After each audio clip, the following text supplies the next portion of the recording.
इत्यादि। अनंतर शांति एवं कल्याण के लिए इस प्रकार प्रार्थना करनी चाहिए।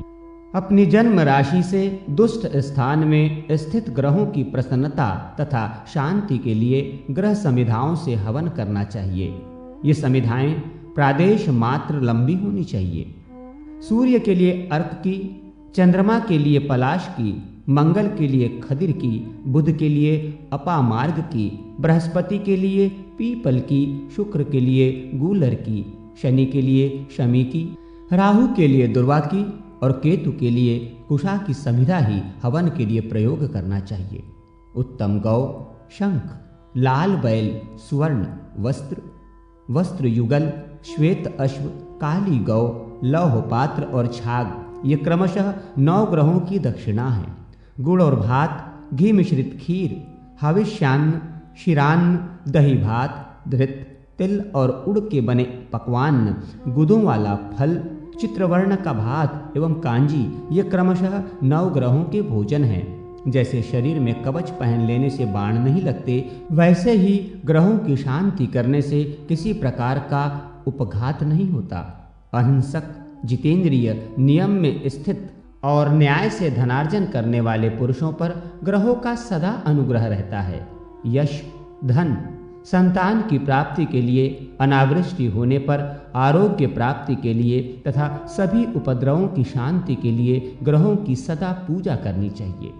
संतान से रहित, दुष्ट संतान वाली मृतवत्सा, मात्र कन्या संतान वाले स्त्री, संतान दोष की निवृत्ति के लिए जिसका राज्य नष्ट हो गया हो, वो राज्य के लिए, रोगी पुरुष रोग की शांति के लिए अवश्य ग्रहों की शांति करे।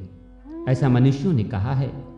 ग्रहों की प्रतिमा ताम्र, स्फटिक, रक्त चंदन, सुवर्ण, चांदी, लोहे और शीशे आदि की बनवाकर अथवा उनके चित्र का निर्माण कराकर जिस ग्रह को जो वर्ण हो उसी रंग के वस्त्र एवं पुष्प उन्हें समर्पित करें। गुग्गुल का धूप सभी को अर्पित करना चाहिए। इत्यादि 9 ग्रहों के अलग अलग मंत्रों से एक एक ग्रह के नाम से समिधा, धृत, शहद और दही की 108 अथवा 28 आहूतियां दें तथा ब्राह्मणों को भोजन कराएं। उन्हें यथाशक्ति दक्षिणा दें। जो ग्रह जिसके गोचर अथवा कुंडली में दुष्ट स्थान पर स्थित हो, उसे उस ग्रह की यत्न पूर्वक पूजा करनी चाहिए। महादेव, मैंने इन ग्रहों को ऐसा वर दिया है कि लोगों द्वारा तुम सब पूजित होगे। राजाओं का उत्थान और पतन तथा मनुष्यों का उदय और संपत्तियों का नाश ग्रहों के अधीन है। इसलिए ग्रह शांति अवश्य करनी चाहिए।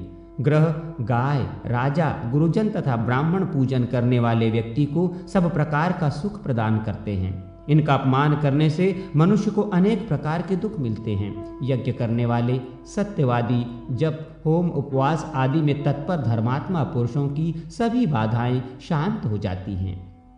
इस प्रकार से शांति कर रथ को पुनः चलाना चाहिए और शेष मार्गों में घुमाकर अपने स्थान में पहुंच जाने पर रथ स्थित देवताओं की पूजा करनी चाहिए। उत्पात होने पर ग्रहों की शांति के समान ही रथ में स्थित सभी देवताओं की भी पूजा करनी चाहिए। ऐसा करने से सभी तरह के उत्पातों की सब प्रकार से शांति हो जाती है। दुष्ट ग्रहों की शांति के लिए ब्राह्मणों को तिल प्रदान करें अथवा घी के साथ तिलों का हवन करें और देवताओं को धूप दें। तिल देवताओं के लिए स्वाहा रूप अमृत, पितरों के लिए स्वधा रूप अमृत तथा ब्राह्मणों के लिए आश्रय स्वरूप कहे गए हैं। ये तिल कश्यप के अंग से उत्पन्न हुए हैं तथा देवता एवं पितरों को अति प्रिय हैं। स्नान, दान, हवन, तर्पण और भोजन में परम पवित्र माने गए हैं। इस प्रकार ग्रह और देवताओं का पूजन कर भगवान सूर्य की प्रतिमा को रथ से उतारकर मंडल में स्थापित करें। फिर विघ्न बाधाओं की शांति के लिए दीप, जल, जौ, अक्षत, कपास के बीज, नमक तथा धान की भूसी से आरती कर पत्नियों सहित सूर्य नारायण को वेदी के ऊपर स्थापित करें। वहां 10 दिन तक उनकी विधि पूर्वक पूजा करें। 10 दिन तक होने वाली ये पूजा दशाही का पूजा कहलाती है। इस प्रकार पूजन कर फिर भगवान सूर्य नारायण को पूर्व स्थान पर स्थापित करना चाहिए।